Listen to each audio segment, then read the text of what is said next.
اور اللہ تعالیٰ اتنے خوش ہوں گے کہ نبی علیہ السلام کی امت کے بڑے بڑے گناہگاروں کی بھی بخشش فرما دیں گے۔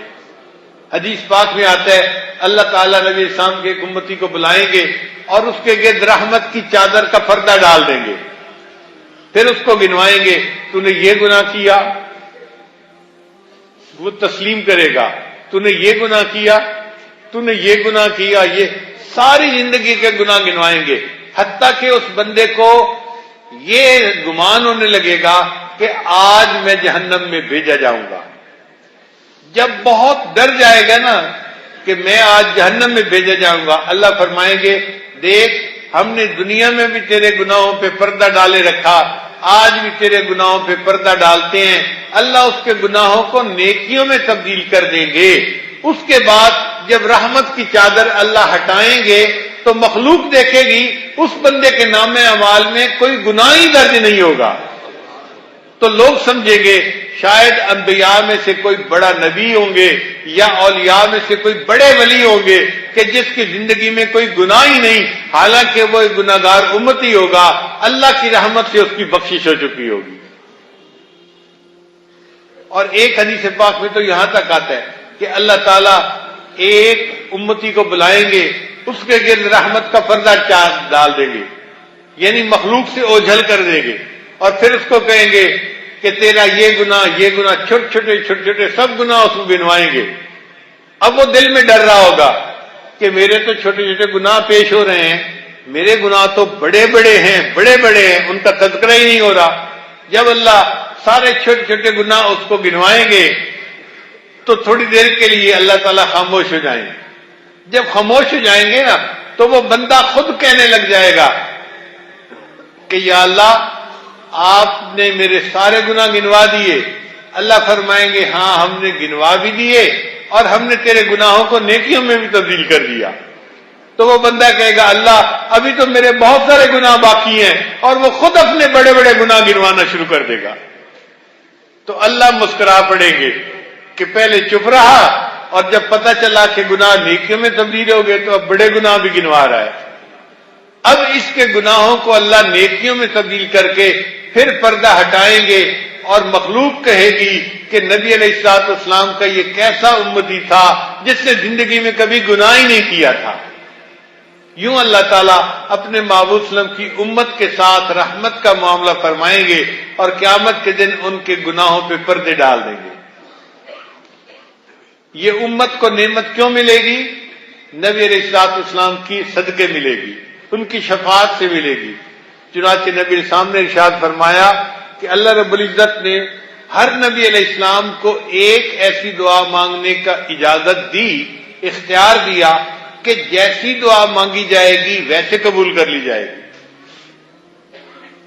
تو صحابی نے پوچھا اے اللہ کے حبیب صلی اللہ علیہ وسلم کیا ہر نبی نے دعا مانگی؟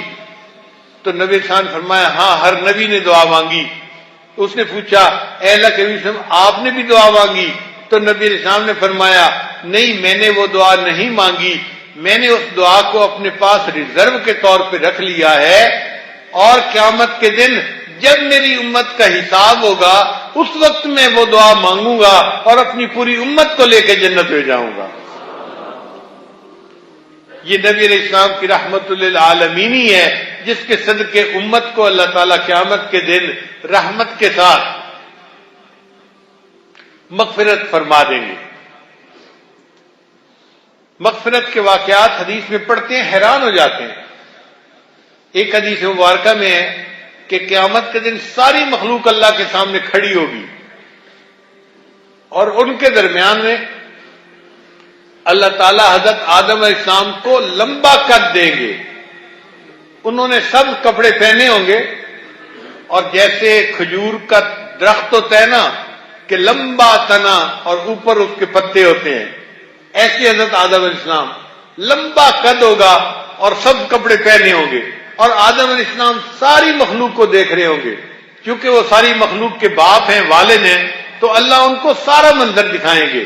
مجمع زیادہ ہو تو دیکھنے والے کو اونچی جگہ بیٹھنا پڑتا ہے، تو اللہ تعالیٰ آدم علیہ السلام کا قد اونچا کر دیں گے، چنانچہ ساری مخلوق کھڑی ہوگی، وہ بھی کھڑے ہوں گے، مگر کھجور کے درخت کی طرح وہ سارے مجمع کو دیکھ رہے ہوں گے کہ اس کے ساتھ کیا ہو رہا ہے. نبی علیہ السلام کے ایک امتی کا حساب کتاب ہوگا. اب اس امتی کے گناہ زیادہ ہوں گے اور نیکیاں کم ہوں گی. تو فرشتہ اعلان کرے گا کہ فلاں آدمی کا میزان کیا گیا اور اس کی نیکیاں کم ہیں اور گناہ زیادہ ہیں، لہذا اس بندے کو لے جاؤ جہنم میں. تو فرشتے آئیں گے جو جہنم میں لے جانے والے ہیں اور اس بندے کو پکڑ کے گھسیٹ کے جہنم کی طرف لے کے جائیں گے. اب جب گھسیٹ کر لے جا رہے ہوں گے نا تو آدم علیہ السلام کہیں گے یا احمد یا احمد. نبی علیہ السلام کا نام قیامت کے دن احمد ہوگا. نبی علیہ السلام کو پکاریں گے. نبی علیہ السلام جہاں بھی ہوں گے آپ فرمائیں گے لبیک یا ابا البشر، اے بشر کے والد لبیک میں حاضر ہوں. تو حضرت آدم علیہ السلام ان کو بتائیں گے کہ دیکھو آپ کے ایک امتی کو فرشتے جہنم کی طرف کھینچ کے لے جا رہے ہیں.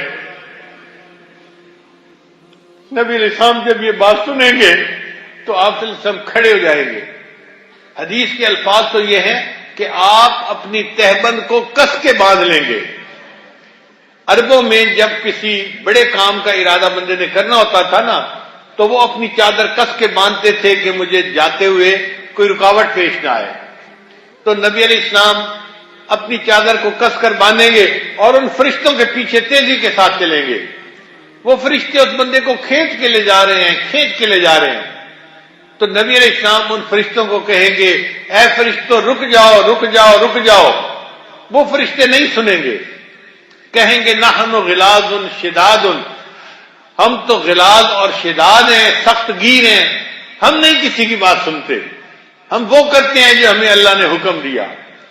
جب فرشتے رکنے سے باز نہیں آئیں گے اور اس کو لے کے جا رہے ہوں گے تو حدیث پاک میں آتا ہے اللہ کے حبیب صلی اللہ علیہ وسلم عرش کی طرف دیکھیں گے اور اپنی مبارک داڑھی کو پکڑ کر عرش کی طرف دیکھ کر عرض کریں گے اللہ کیا آپ نے میرے ساتھ وعدہ نہیں کیا تھا کہ میں تمہیں اور تمہارے ساتھ ایمان والوں کو قیامت کے دن رسوا نہیں کروں گا.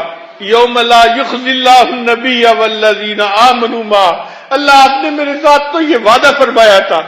جب نبی علیہ السلام یہ فرمائیں گے تو عرش کے اوپر سے آواز آئے گی اے فرشتوں رک جاؤ، اطیعوا محمدا، اور محمد صلی اللہ علیہ وسلم جو کہہ رہے ہیں ان کے حکم کو مانو. چنانچہ فرشتے رک جائیں گے اور اس بندے کو جہنم نہیں لے جائیں گے، اس کو پھر واپس وہ میزان پر لے آئیں گے اور اس کی دوبارہ اعمال کی جو ہے وہ حساب شروع ہوگا. مگر پھر گناہ زیادہ ہوں گے اور نیکیاں کم ہوں گی. اب جب نیکیاں کم ہوں گی تو نبی علیہ الصلوۃ والسلام اپنے پاس سے ایک کاغذ کا چھوٹا سا پرچہ نکالیں گے اور وہ پرچہ اس کے نیکیوں کے نام اعمال میں ڈال دیں گے. وہ اتنا بھاری ہوگا کہ نیکیوں کا پلڑا جھک جائے گا. چنانچہ فرشتہ اعلان کرے گا سعیدہ فلان ابن فلاں، فلاں فلاں کا بیٹا وہ سعید بن گیا، نیکیاں زیادہ ہو گئی، اب اس بندے کو جنت میں لے کے جاؤ. جب اس بندے کو جنت میں جانے کا اعلان ہوگا تو وہ بندہ بڑا حیران ہوگا. حدیث پاک میں آتا ہے وہ نبی علیہ السلام کی طرف دیکھے گا اور کہے گا کہ اے بندے تیرا چہرہ کتنا خوبصورت ہے اور تو کتنا رحیم و کریم ہے کہ تیری وجہ سے اللہ نے مجھے جہنم کی آگ سے بچا دیا اور میرے لیے جنت جانے کا فیصلہ فرما دیا. من انت، آپ ہیں کون؟ تو نبی علیہ السلام فرمائیں گے انا نبیوں کا محمد، میں تیرا نبی محمد صلی اللہ علیہ وسلم ہوں. وہ کہے گا کہ آپ نے میرے نیکیوں کے نام اعمال میں کیا ڈالا؟ تو نبی علیہ السلام فرمائیں گے یہ وہ درود شریف تھا جو تو پڑھا کرتا تھا، آج یہ درود شریف اس وقت تیرے کام آیا جب تو اس کا محتاج تھا.